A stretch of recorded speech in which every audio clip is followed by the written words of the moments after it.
If you listen to what she was saying, just hear me out. If you listen to what she was saying, at its core, she's angry about the exact same things you are.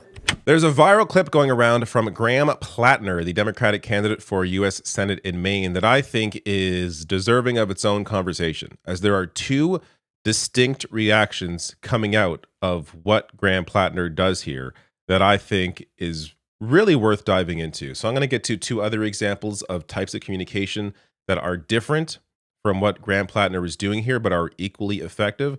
So let me first play the clip so you have an idea of what's going on, and then we'll jump into it. So what's your plan for the illegals that are in this state that get free benefits? They don't.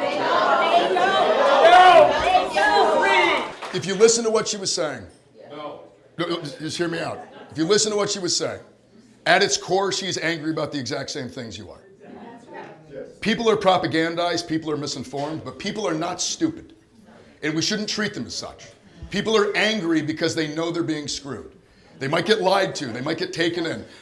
If somebody robs your neighbor's house, you don't go over there and laugh at them afterwards. They've been taken advantage of. And that's what this is. People are being robbed. They're being robbed of their critical thinking. They're being robbed of their empathy.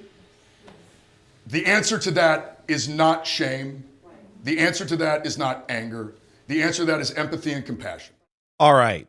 I think that is an incredible clip, and it goes to a kind of communication that we don't really see. Now, I want to be clear here. I think we see too much capitulation to right-wing thought, right-wing ideas, including to voters, not just politicians, in a way that does not educate or communicate what the actual problem is. But what Graham Platner does here is he acknowledges how some people are taken in by propaganda and are fooled into thinking something is the reason why their life sucks, in this example, immigrants, when that is clearly not the problem. Now, I'll get to some of the pushback to his clip here, but I think it's important to note that this does, just because this is his approach in this setting, in this town hall, with this individual, with this group of people, doesn't mean that this should be the approach across the board in every situation. Sometimes shame is necessary, depending on who you are, depending on who's receiving the message, depending on if it's a person you have a personal connection with who you think can be moved by shame, or maybe they can't be and you have a different approach. But I think it's important to understand that there is no one way to communicate with people that are completely lost. There are a variety of ways, but also keep in mind, he's not simply communicating to that bigot in the crowd. He's communicating to the rest of the audience. This is somebody who is trying to, if you're in Maine and you're watching this video, you likely already know who Graham Platner is. You likely lean left politically. He doesn't need to convince you to vote for him. What he's trying to do now is grab more of these liberal voters or people who don't pay too close attention, but they don't like how divisive things are. And this kind of approach can do that. He's not necessarily trying to grab the bigot voter, because let's be real, that kind of voter, they rather vote for bigotry than educate themselves or be in a position where they're going to vote for a Democrat, because a lot of these people are just lifelong Republicans, lifelong, right-wingers. They don't know any other way. They don't know any other way of thinking. You can tell them what the actual issues are, what the issue with in terms of money and power, what the actual problem is, and they're still going to vote for the bigot because they themselves are bigots. I think it's a losing battle to try and chase right-wing voters when you have a whole bunch of people who don't normally vote that you could be trying to chase instead. But that doesn't mean that this approach is wrong, because I think he's doing something here that very few politicians and communicators generally are able to do. The way he's able to, on the fly, address the heart of an issue, how a lot of people are propagandized, and turn that into a discussion about power and propaganda and media, is incredible. Now, I want to get to some of the reactions that I saw online to this. So I want to be clear. Most of the reaction I saw was positive, but I think it's worth highlighting the pushback to this, because there are some good points here that are worth addressing. So this post here, okay, well, as their newest target of the last 5 years, I'll let you handle the empathy and compassion part while I fight for my life. Not saying you're wrong, but definitely saying not all of us have the capacity to be saints to people who want us dead. They voted for the robbers 3 times.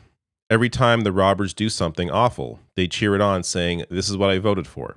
You're damn right I'm all out of empathy for these assholes. Yeah, I'm angry too, but I didn't turn my anger towards the most marginalized people in society. Undocumented, LGBTQ, people of color, etc.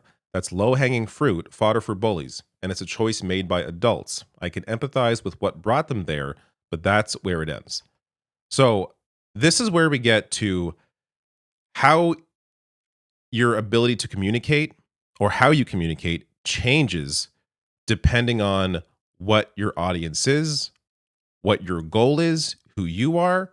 All of that changes depending on the context of the situation. So I want to give you another example of communication that is the complete opposite of what we just witnessed.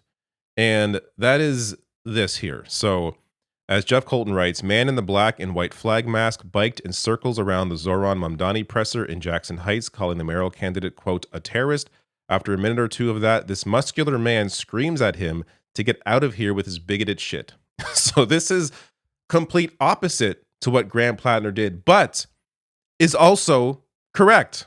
It's equally effective because this situation is much different than a town hall with the politician where the vast majority of people there are supporting Graham Platner. This is a whole different situation where, yes, a majority of people at this presser are supporting Zoran Mamdani, but you have this agitator here trying to be a complete asshole and disrupt it just for the purpose of disrupting it. So let's just watch a bit of this. It's really entertaining to see how this guy shows up. I could put up some of the audio on.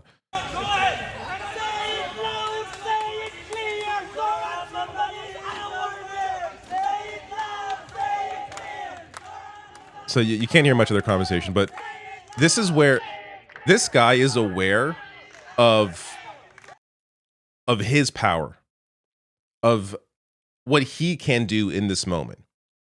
Like this absolute loser with the mask on here, trying to disrupt this presser, calling Zorana a terrorist.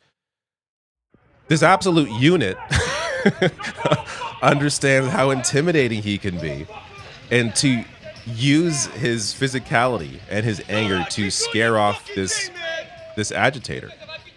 And he eventually leaves because like he's not wanted there. There's no reason for him to be there. He's just trying to stir up shit. There's no getting through to him. You're not going to go up to that guy with the mask on and be like, what you don't understand is that you are being propagandized. And if your house is being robbed, like you're not going to be able to use any sort of language to change that guy's mind, and you shouldn't be trying to change his mind. He's just an asshole. So I think it's important people understand.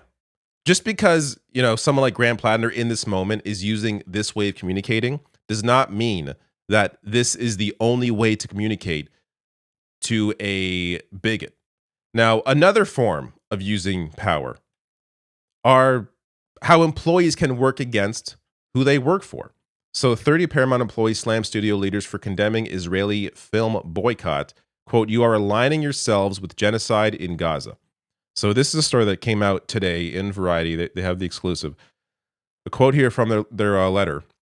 As Paramount employees, we refuse to have our labor used to endorse complicity in the brutalization and erasure of an entire population. We do not and will not support the leadership team's attempts to align a publicly traded American company with the intentions, actions, and propaganda arm of a foreign government.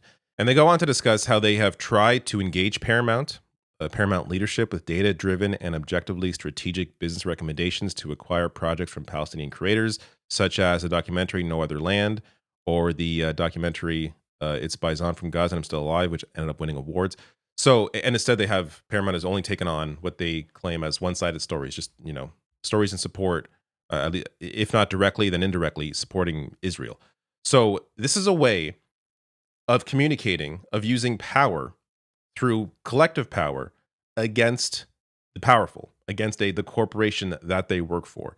Again, you're not going to walk up to the leadership, the executives at Paramount and be like, what you don't understand is that you are being propagandized. There is a different way to communicate here based on the context of this situation, and that is only with collective power. No individual at the company is going to be able to have any power on them by themselves, even if they wrote that letter.